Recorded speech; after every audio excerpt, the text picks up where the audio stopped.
యుద్ధంతో పశ్చిమాసియా అట్టుడుకుపోతూ ఉంది. అటు అమెరికాలో రక్తం చెందుతుంది, ప్రజల రక్తం. ఇటు ఆ యుద్ధ ప్రభావం కారణంగా స్టాక్ మార్కెట్లో ఇన్వెస్టర్ల రక్తం కూడా చెందుతూ ఉంది. నిన్నటి బ్లడ్ బాత్కు గురైన స్టాక్ మార్కెట్ల గురించి ఇప్పుడు మాట్లాడుకుంటూ ఉన్నాం. నిన్నటి బ్లడ్ బాత్కు గురైన స్టాక్ మార్కెట్లు, దేశీయ స్టాక్ మార్కెట్ ఈ రోజు మాత్రం కొంత గ్రీన్ కలర్ లో కనిపిస్తున్నాయి, అనూహ్యంగా పుంజుకున్నాయి.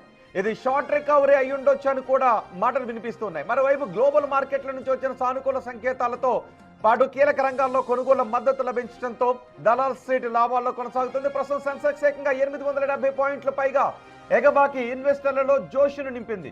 మరోవైపు నిఫ్టీ 270 పాయింట్లకు పైగా లాభపడి కీలక మార్కును అధిగమించింది.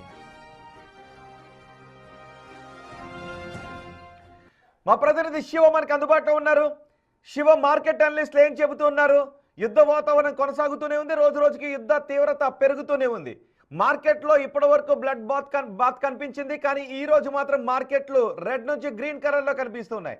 ఇది షార్ట్ రికవరీగా భావించాలా, లేదు సానుకూలంగా మార్కెట్లు రియాక్ట్ అవుతున్నాయా, రికవరీ జరుగుతుందని అంటున్నారా?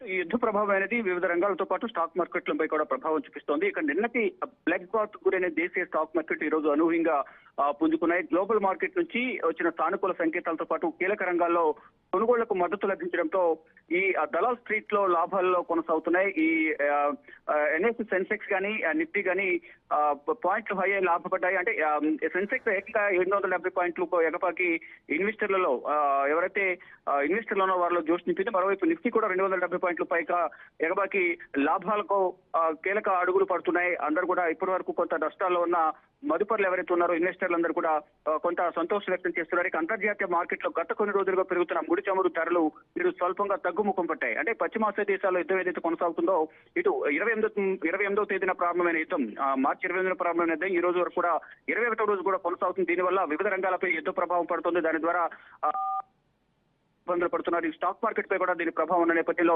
నిన్నంతా లాస్లు నడిచింది. ఈ రోజు అనూహ్యంగా సెన్సెక్స్ కానీ నిఫ్టీ కానీ హైలో ఉన్నాయి. దానిలో భాగంగా ఇన్వెస్టర్లు కూడా ఇన్వెస్ట్ చేసేందుకు ముందుకు వస్తున్నారు. ఇక ప్రధానంగా చూసుకుంటే కనుక ఈ మిడిల్ ఈస్ట్ లో నెలకొన్న ఉద్రిక్తతలు కొంత సడలంతో పెట్టుబడిదారులు ఊపిరి పీల్చుకుంటున్నారు. ప్రస్తుతం బ్యారెల్ కు 105 నుంచి 106.50 డాలర్ల మధ్య ఈ బ్యారెల్ ధర అనేది కొనసాగుతుంది. అయితే రూపాయి పత్రం మాత్రం ఇంకా కొనసాగుతుంది. అంటే డాలర్ తో పోలిస్తే రూపాయి మార్క విలువ 93.25 వద్ద కొనసాగుతుంది.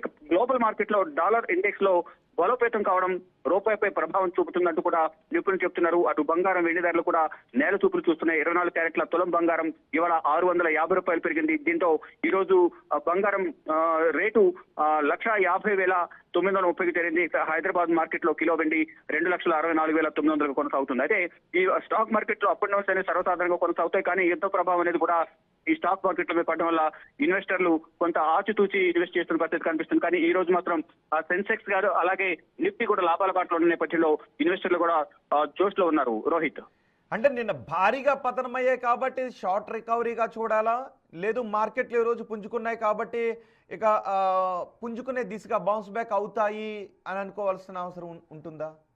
అంటే స్టాక్ మార్కెట్లు ఒకరోజు లాభాలు ఉంటాయి, నష్టాలు ఉంటాయి. అంటే ఒక రోజు ప్రభావం అనేది మళ్ళీ పెరుగుతుందా అనేది కూడా చెప్పలేము. అంటే అప్ అండ్ డౌన్స్ కూడా డెఫినెట్ గా ఉంటాయి. దాన్ని చూసుకునే ఇన్వెస్టర్లు అందరూ కూడా ఇన్వెస్ట్ చేసుకోవాలంటూ కూడా ఇటు స్టాక్ మార్కెట్ నిపుణులు చెప్తున్నారు. అయితే కొంతమేర నిన్న ఏదైతే అనూహ్యంగా గ్లోబల్ మార్కెట్ నుంచి వచ్చిన సానుకూల సంకేతాల వల్ల ఈ రోజు కొంచెం నిఫ్టీ కానీ సెన్సెక్స్ కానీ లాభాల బాటలో ఉన్నాయి. ఇటు ఇన్వెస్టర్లు కూడా కొంత ఇన్వెస్ట్ చేయడానికి ముందుకు వస్తున్నారు. కానీ ఆచితూచి వ్యవహరించాలి ప్రతి ఒక్కరు కూడా. ఈ రోజు లాభాల్లో వచ్చినాయి కాబట్టి మళ్ళీ ఎక్కువగా ఇన్వెస్ట్ చేస్తే కనుక మళ్ళీ నష్టాలు చవిచూసే అవకాశం ఉంటుంది. కాబట్టి యుద్ధ ప్రభావం అనేది కేవలం స్టాక్ మార్కెట్ మీద కాదు, అన్ని రంగాల మీద ప్రభావం చూపిస్తుంది. కానీ కొంచెం అన్ని కూడా అంచనా వేసుకుని అందరినీ కూడా నిపుణులను సంప్రదించి మాత్రమే ఇన్వెస్ట్ చేయాలి అనేది కూడా నిపుణులు చెప్తున్నారు. ప్రజెంట్ చూసుకుంటే కనుక ఈ రోజు నిఫ్టీ అలాగే సెన్సెక్స్ రెండు కూడా లాభాల బాటలో పయనిస్తున్నాయి. రోహిత్, రైట్ శివ, అంతర్జాతీయ మార్కెట్లో గత కొన్ని రోజులుగా పెరుగుతున్న ముడి చమురు ధరలు నేడు స్వల్పంగా తగ్గుముఖం పట్టాయి.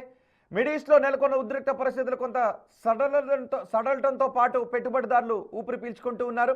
ప్రస్తుతం బ్యారెల్ కు 105 నుంచి 106.50 డాలర్ల మధ్య క్రూడ్ ఆయిల్ కొనసాగుతుంది.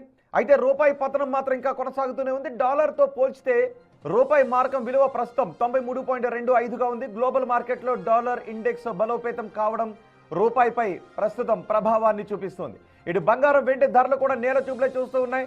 24 క్యారెట్ల తులం బంగారం ఇవాళ 600 రూపాయలు మాత్రం పెరిగింది. ప్రస్తుతం ప్రస్తుతం 1,50,930 రూపాయల దగ్గర ట్రేడ్ అవుతుంది.